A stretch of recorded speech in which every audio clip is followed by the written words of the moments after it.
Have you ever stared at a chart and felt more confused than when you started? It happens. But what if I told you that with a few simple tweaks, you can make your charts clear, compelling, and impossible to ignore? Watch this. The first rule of great visualization is choosing the right chart for the job.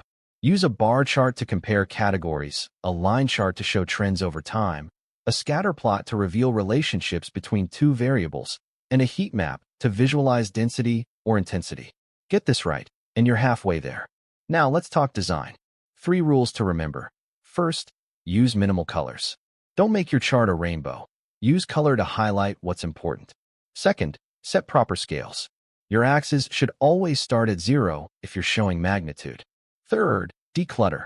Remove every line, label, and shadow that doesn't add value.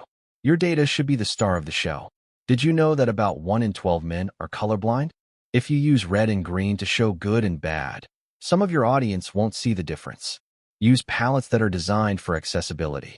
Many tools have built-in colorblind-friendly options. It's a small change that makes your work inclusive. Animation and interactivity can be powerful, but only when they serve a purpose. Use animation to guide the viewer's eye or to show how data changes.